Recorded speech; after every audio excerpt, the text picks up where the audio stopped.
everyone. You're very welcome to Performance Food Services Nashville. Here at the Culinary Centre, my name is Chef Barry. Today we're going to be working with a New York Strip, Braveheart of course, 100% antibiotic-free, full DNA, full traceability and fully PAT proven. 100% of American beef is grass-fed for a certain proportion of its life. Braveheart 85%, the last 15 in the stockyards. Our spec is a little bit above USDA spec or trim spec, and to show you that and to enable you to get the best end result for your customer, we're going to cut this into steaks and just go through what we're going to do with the byproduct and that to make sure that you get a food cost of under 27%. Your labor cost, your yield is exactly what you need for consistency and continuity on your menu. Obviously, the end goal is to have that customer give you a repeat business for the sustainability for your restaurant. So what we're going to do, we're going to start here. New York Strip takes a little bit more trimming than the ribeye due to the fact that it's lower in the body and it's down onto the rib cage. You have a chain of sorts that consists here on the top of the eye that a lot of people leave on. I personally like to take it off. There is a lot of silver underneath it and it can make the eating experience quite tough. So with that, we're going to start. Obviously, a nice clean sharp knife will help you a lot better to get the end result that you're looking for. All our byproduct, and I say byproduct, I don't like the word waste because it's not waste. It's something that you need to be using on your menu. So we got a little bit of butter fat and a little bit of silver on the back plate here. We're gently going to trim that, keeping the knife up towards the silver and away from the meat.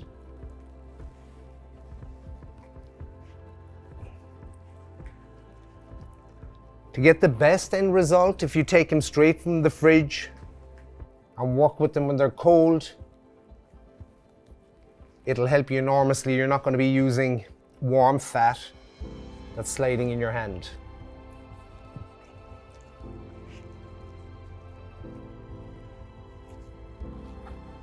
So again, taking care not to take too much off.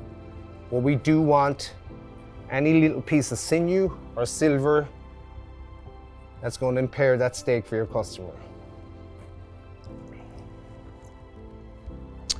All right, so let's start on the top of the eye, and we're going to take that silver completely off the cap.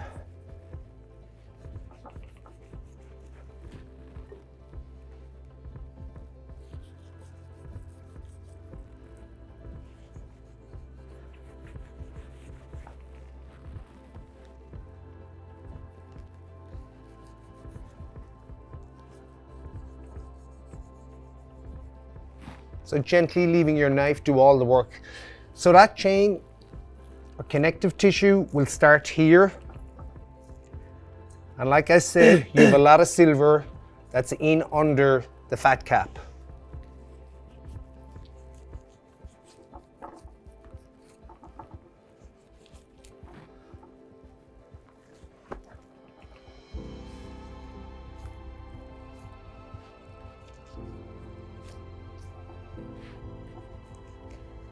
So gently moving your knife along the sinew to take it off and have a nice rounded head on the steak.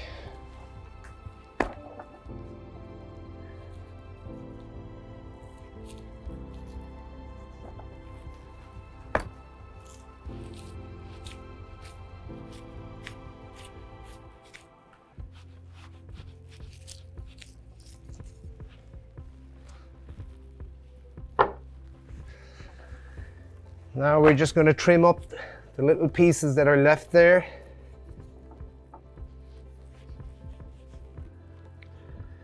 And you'll see that silver that I'm talking about earlier on. So if you don't take the eye off that, this is what is going to make the eating experience that little bit tougher.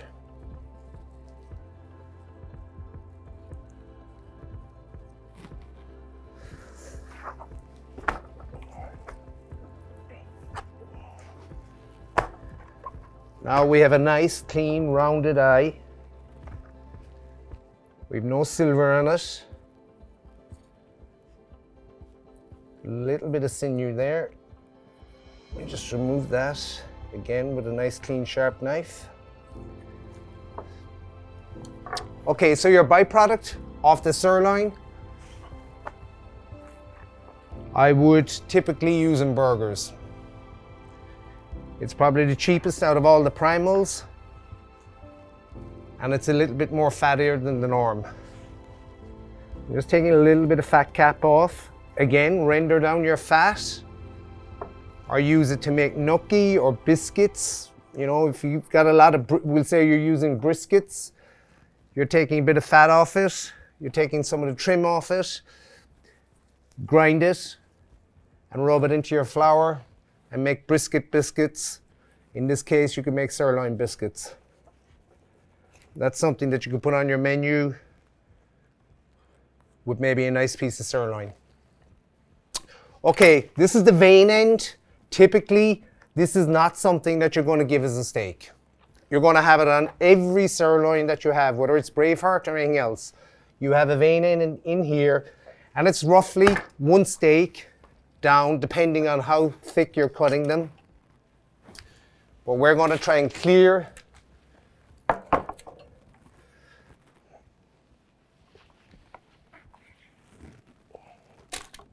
you see the vein end here. So what you literally have is you've got a muscle here and a muscle here and a muscle here. Then you got the vein and the connective tissue. People refer to the vein, it's actually connective tissue and collagen.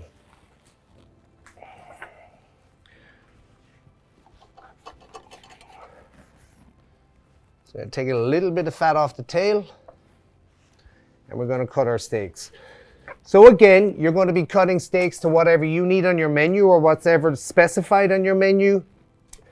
And like I said with the ribeye, for somebody that's starting, I find it very good for young guys and girls cutting steaks to learn is to use a ruler.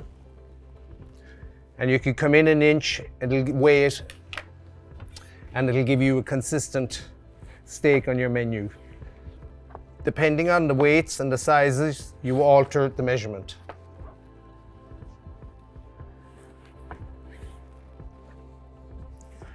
We're just going to trim a little piece off the tail as we move down. We have a nice, clean piece of meat with a nice piece of tail and a fat cap. So take your time. Make sure you have the consistency. The consistency is what gives you a fantastic food cost and less waste. And honestly, guys, there should be no waste with Braveheart. All of this is usable in different and various ways that are very profitable to your menus.